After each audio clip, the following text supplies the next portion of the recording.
Untold love story ni Jessa Zaragoza at Dingdong Avansado. Nagkaroon pala ng alita noon kay Rufa May Quinto.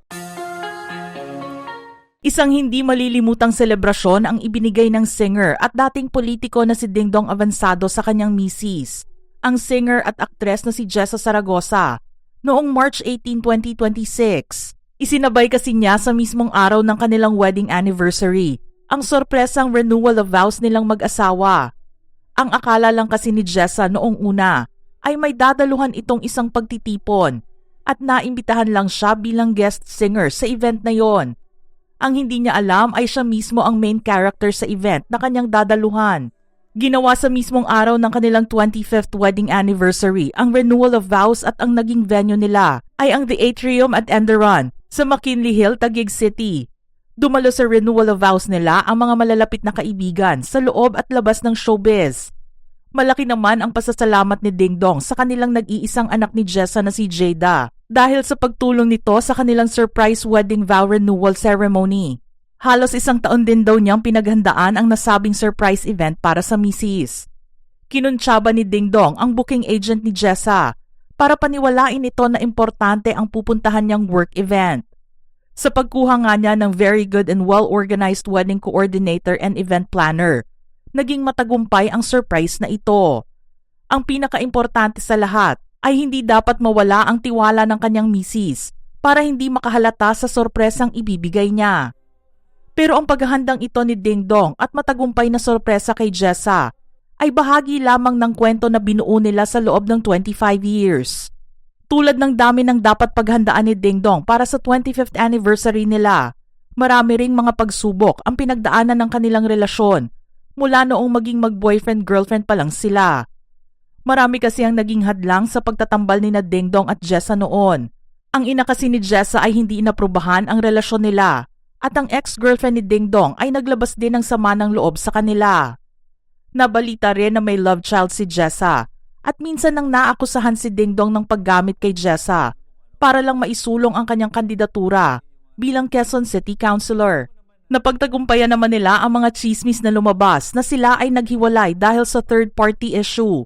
Pero ang usapin daw sa mga pagkakaiba nila bilang individual ang naglagay ng paghihirap sa kanilang pagsasama bilang mag-asawa.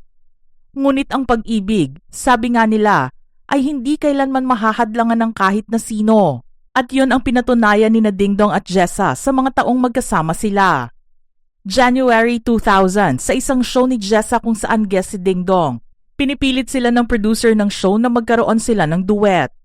Sa rehearsal pa lang ay napag-usapan na nila na si Dingdong na lang ang mag-a-adjust para sa kakantahin nila. Doon nagsimula ang lahat dahil kinailangan niyang kunin ang number ni Jessa para sa mga susunod nilang plano sa duet. Ang maikling usapan lang dapat nila ay umabot na ng mahigit 2 hours kahit hindi natuloy ang kanilang duet. Napagtanto nila pareho na magkasundo sila at maaaring makapag-usap ng kahit na anong topic. At 6 months after ng pag-uusap nila sa telepono, na-engage na silang dalawa. Maraming tao at mga kaibigan nila ang nakiusap na wag muna sana silang mag-asawa dahil nga maganda ang tinatahak ng career ni Jessa noong panahong iyon.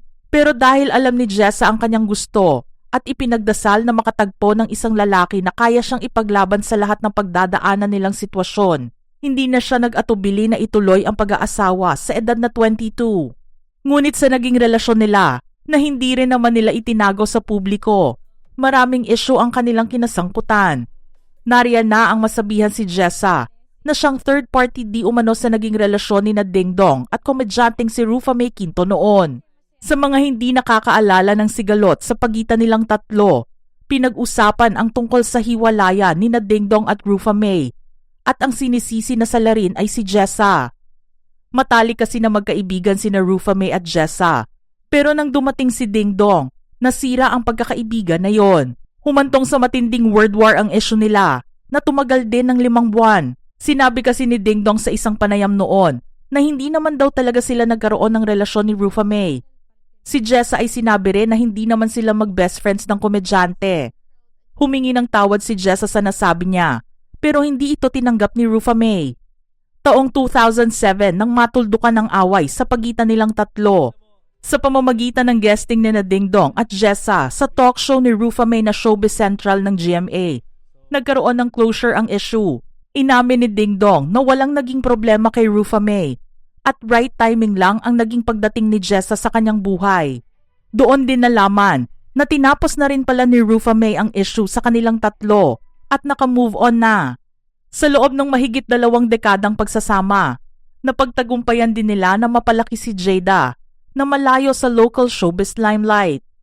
Nagpunta sila ng Amerika at doon nanirahan mula 2007 matapos na makakuha ng green card at ipinagpatuloy din ang kanilang singing careers. Naging Philippine Army Reservist din sila noong 2022 bilang Private Jessa Saragosa at Sergeant Dingdong Avansado matapos nilang magdesisyon na bumalik sa Pilipinas. Para sa dalawa, forever nga nila ang isa't isa. Mga ka-showbiz peeps, ano naman ang inyong reaksyon sa ating istorya ngayon? Share your thoughts in the comments section below.